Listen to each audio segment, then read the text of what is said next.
Hello and welcome to Diplomatic Encounters, Relations with the States. In today's show, we are fortunate to have with us His Excellency Ambassador Rodney Charles, Trinidad and Tobago's permanent representative to the United Nations, who's been on the job for just over 15 months and from all accounts has been doing extremely well in advancing Trinidad and Tobago's position on a wide range of issues, ranging from climate change, protecting our future access to maritime resources, working on an arms trade treaty that would regulate the cross-border flows of illicit arms and ammunition, among other things. Ambassador, it is a pleasure to have you on our set and to welcome you to the show. It's a pleasure being here, Gideon.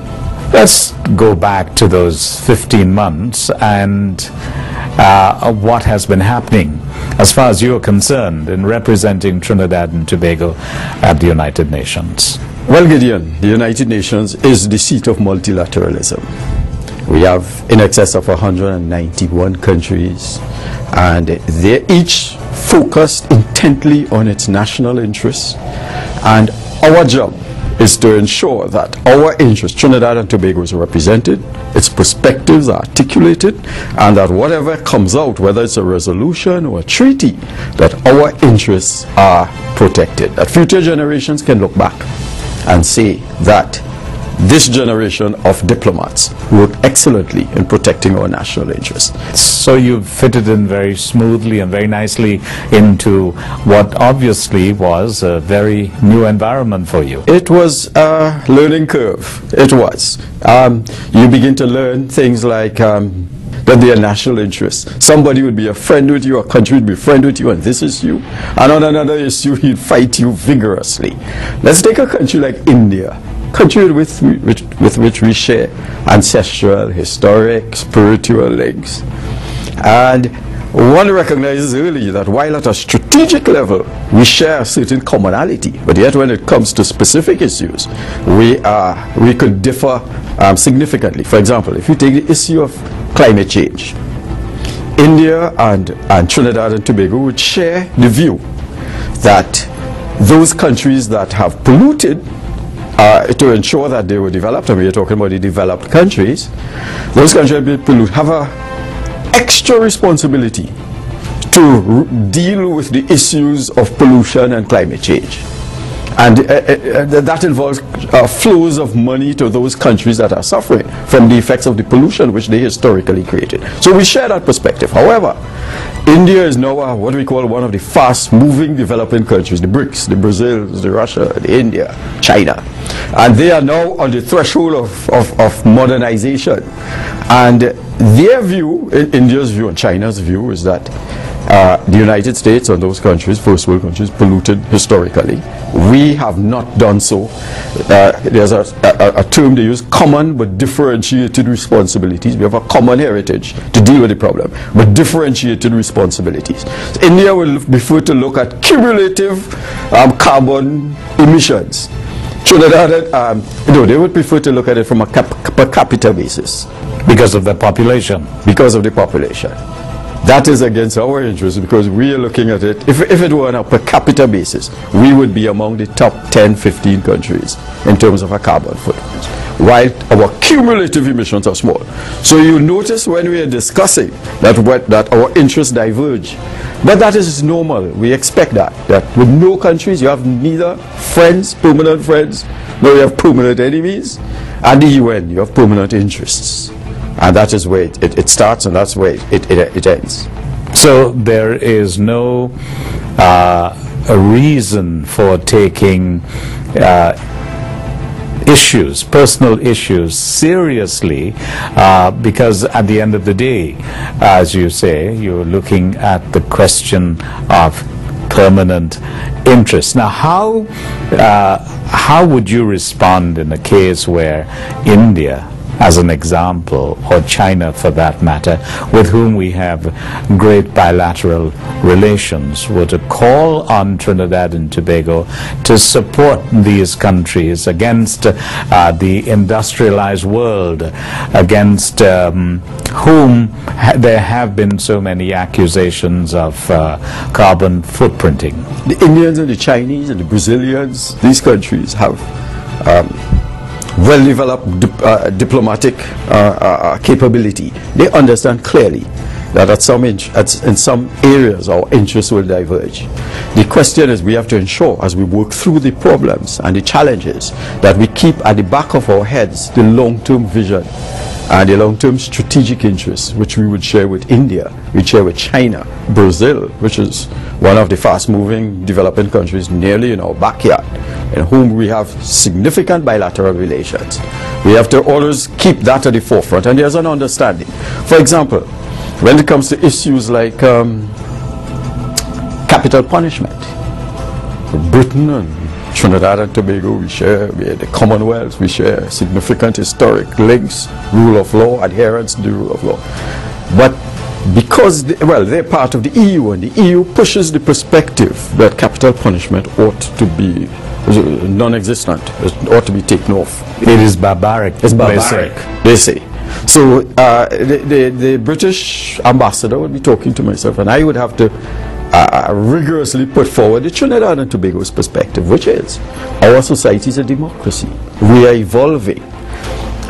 If a referendum were held in Trinidad, the majority of people would support capital punishment for all kinds of reasons. And therefore, we have to abide, we are a democracy, the rule of law exists, we have to abide by the wishes of our society. And my job at the UN is to represent that interest in a focused, deliberate, and continuous manner. So that in discussions with the EU or with Britain, I would be telling them that this is our perspective. You cannot hasten the evolution of our philosophical thought, and when it comes to capital punishment, ultimately the people of Trinidad and Tobago will decide our position on that. So how do you deal, for instance, with this emerging debate about gender issues versus human rights? There have been times when an issue would come up, and they're very they think through their positions very carefully, and they seek to entrap you. So that's why you always have to be vigilant. For example, they may bring a resolution on human rights, very innocuous human rights thing, on Iran, right? And they say, okay, Iran is against A, B, C, D, and E. And they would slip into that, the question of gender orientation. Now, the trick in that is, if we agree to that resolution, 2 years down the line, the same EU or Britain will come to us and tell us that you are signatory to that resolution which forbids sexual orientation, discrimination against that. So we have to be vigilant to ensure that that is not included. And the question is, we always tell them that we are on an evolutionary path. We have our historic circumstances and our realities, and it is not for you. We have passed the colonial era. It is for the citizens of Trinidad and Tobago, and indeed CARICOM, right, to determine their future and their perspectives. And maybe in 10 years' time we may change.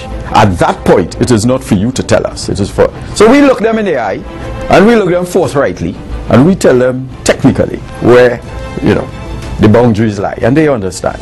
Have you been asked to lend support in this case of same-sex marriages and so on, as has happened in the United States, where there is legislation in Europe? Have you been called upon? We are under tremendous pressure on a daily basis, and they do all kinds, they present all kinds of goodies and whatnot to get you to agree. But ultimately, we get instructions from the Ministry of Foreign Affairs. Our job is to be a radar, to be the eyes and ears for Trinidad and Tobago in the global community. That requires a certain self-assurance. It requires a certain belief in Trinidad and Tobago and where we are. And there's something I would want to talk to you in terms of our Prime Minister and the kind of impact she's having on the global community. We will deal with that later. But my job is to represent Trinidad, feed to Trinidad and Tobago, the Ministry of Foreign Affairs, the nuances, what we're picking up, What are the trending thoughts? So that is factored in, and we do it. I think all the missions will do that. But our job, and so we talk to everyone. I see my job not as only speaking to friends, as why am I there? So we speak to the Nepalese, we speak to Kyrgyzstan, we speak to Uzbekistan. Continually we are looking for where they are, what are the immersion issues, and how does Trinidad and Tobago align with those issues. Now, I get the impression that it is a very worrying issue, this whole question of sexual orientation. The very top of the Catholic community in Trinidad and Tobago is saying that one cannot even use the terminology same-sex marriage, because marriage, according to the Bible and his teachings, is between man and woman. So he's got a perspective on it. If you are called upon as a representative at the United Nations to give a personal position on this issue, what would that be? We have no personal positions in the UN. I represent my country's interests. But what I would do is engage in an intellectual discussion. And for example, they do not see it as a religious issue. The proponents of same-sex marriage argue it's a human rights issue. If they say that if we're committed to human rights, which is freedom of speech, freedom of expression, so long as it does not interfere with the rights of the citizenry, then we should, just as we should enjoy the rights to perpetuate our religion and our views, they ought to have the freedom to perpetuate it, which may share or may not share. Vice President Biden went into that territory and got into difficulty. Well, that is a perspective. So I would, if I were talking to the church, I would say, I'll tell the church that there are many perspectives. That is how they present it. And but the bottom line is, what are the laws of Trinidad and Tobago? Secondly, what is the policy position in Trinidad and Tobago on that thing?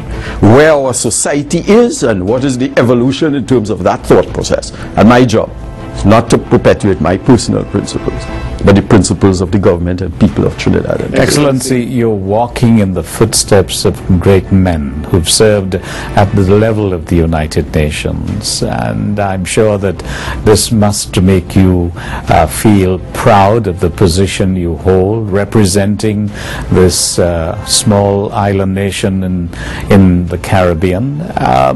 How is Trinidad and Tobago viewed by the UN and its membership?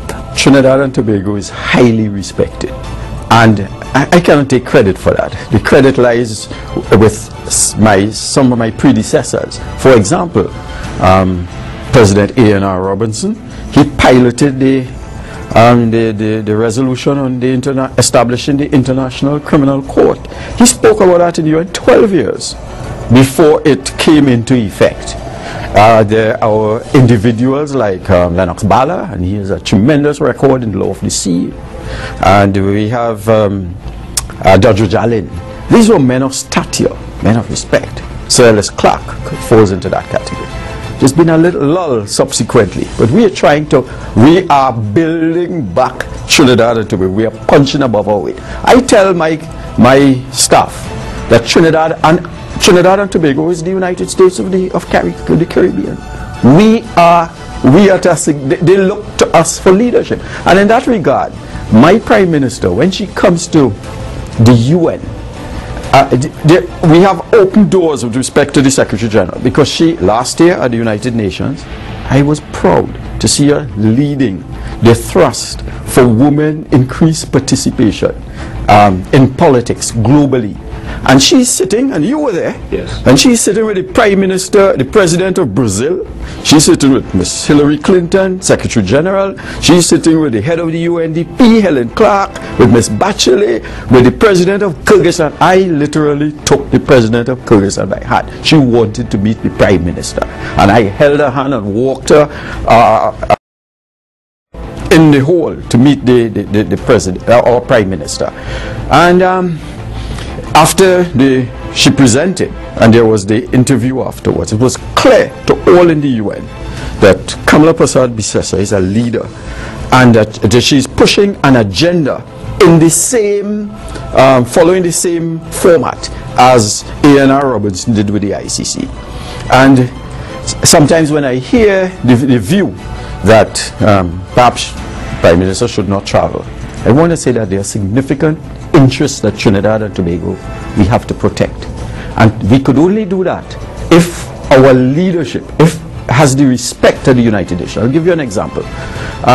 In terms of the Commission on the Continental Shelf, the limits of the Continental Shelf, that is where our future lies. Your grandchildren and my grandchildren. If we do not ensure that the treaty is established in such a way to protect our access to that resources, they will be looking at us, thinking that we have let them down.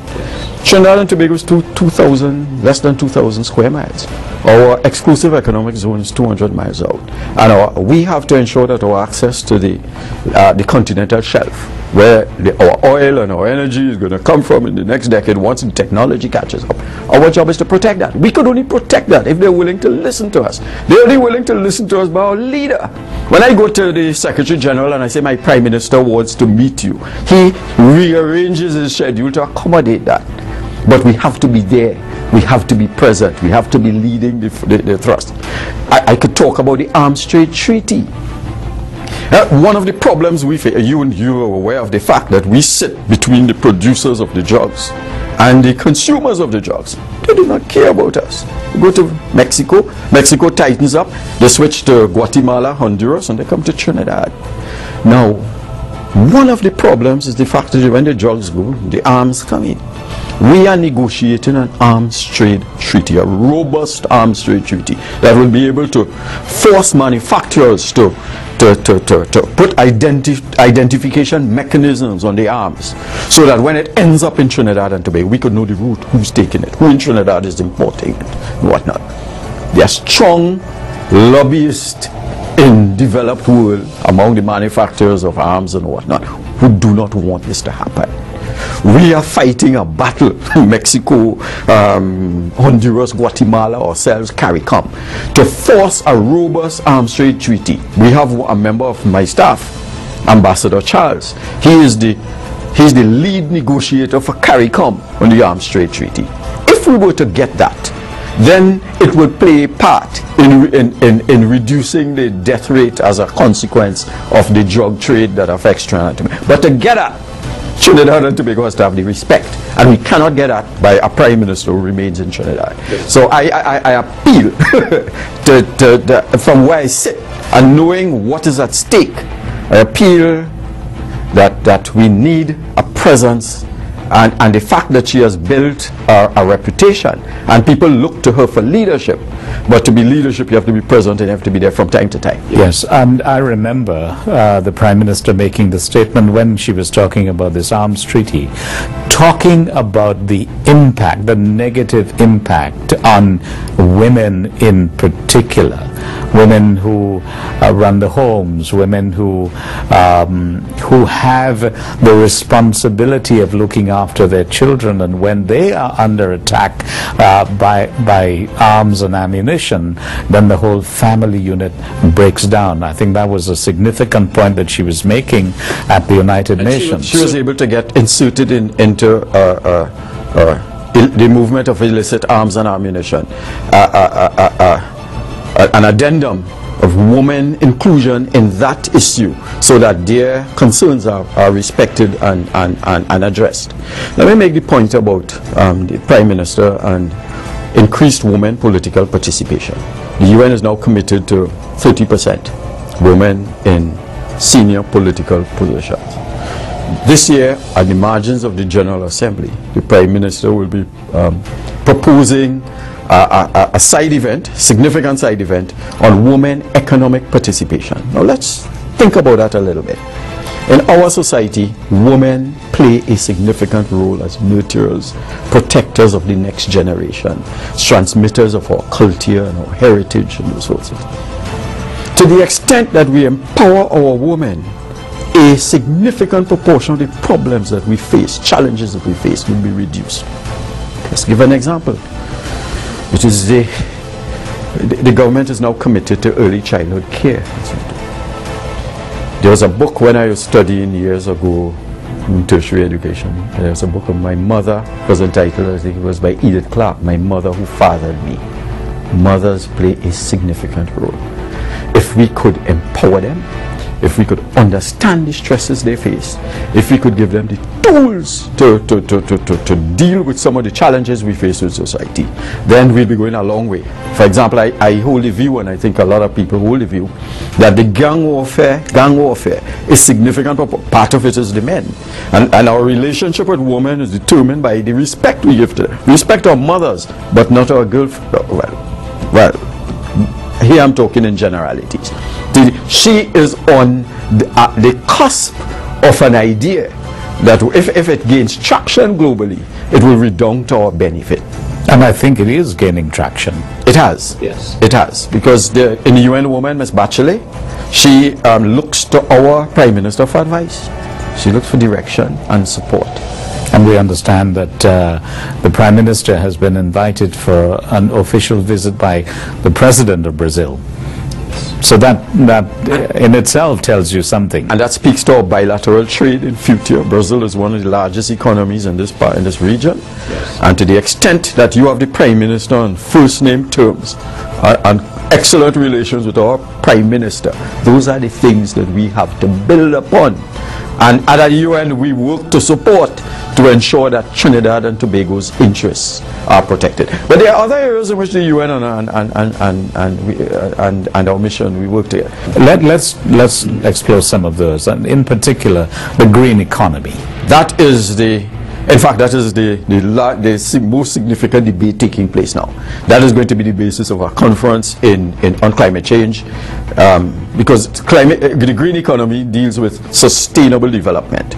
We cannot continue to be using oil or fossil fuels. They're going to be depleted at some stage, and therefore we have to look at solar energy and whatnot. There's some challenges there, and if we at the UN are not careful and we are priced, for example, if the green economy is defined in such a way that gives undue advantage to the United States and developed countries, we could wake up a day in an economy that is defined by them, and we have to play catch up.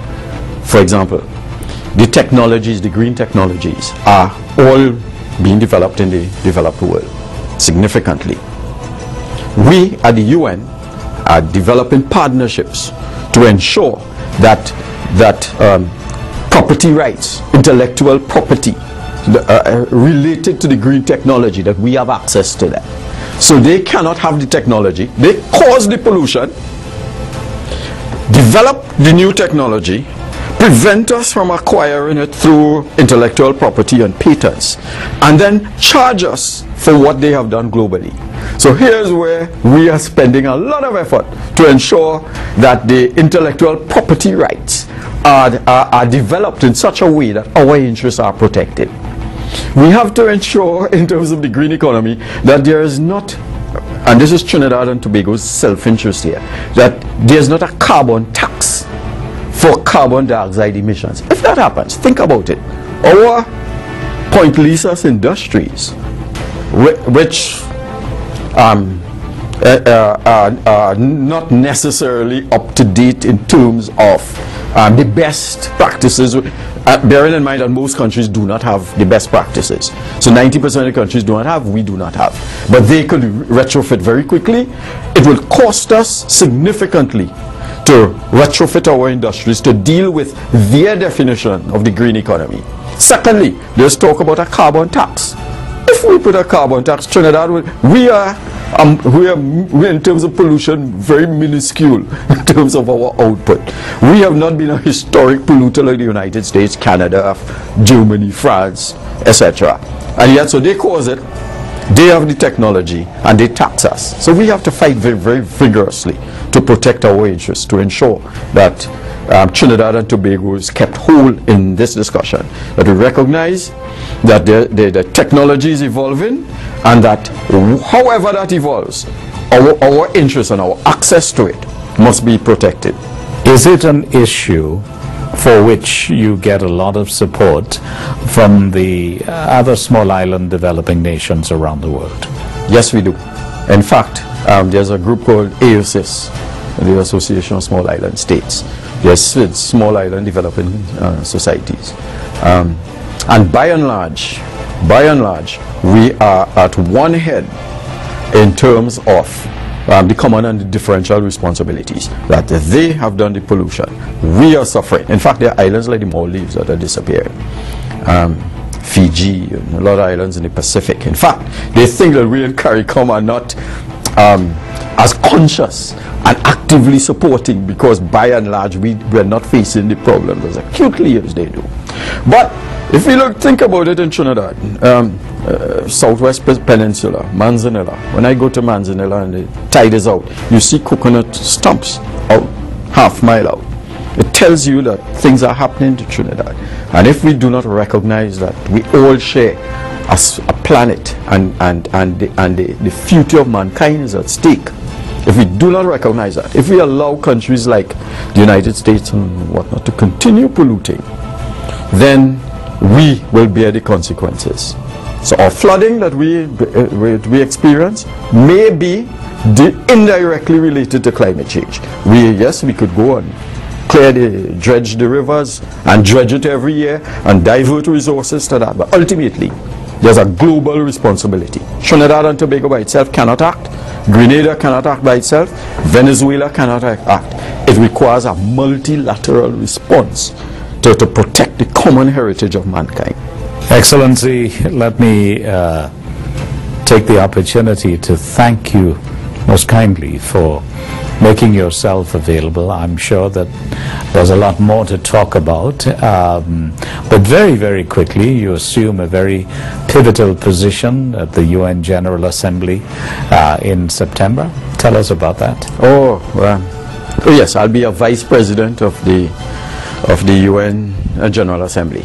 Every year the UN elects a president, and each region is Africa, Latin America and the Caribbean are asked to elect among themselves representatives. Our region, we had 3 representative vice presidents, and what we do is chair meetings when the president is otherwise disposed, because at the UN it's a place where you could have 1,000 meetings a month.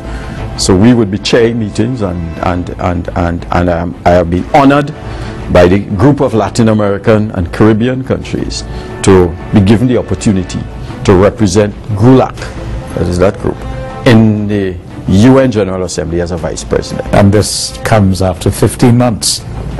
And this comes, as I was telling you, this comes by on the backs of those who came before, and on the image and the prestige of our Prime Minister. So when Trinidad puts its name, in the back lurking is the fact that this is a serious country with serious leadership, and that it ought to be acknowledged and perhaps rewarded.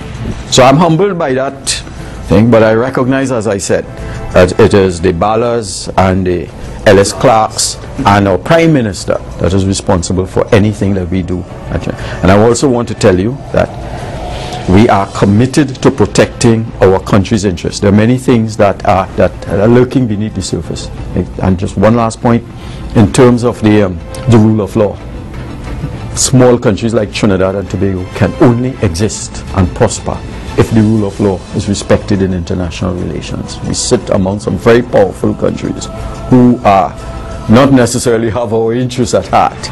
And to the extent that we earn the respect of the United Nations, to the extent that people can say that this is a country with excellent leadership and excellent representation, and they know what they're about, and they're vigorously pursuing their interests, no one would touch us.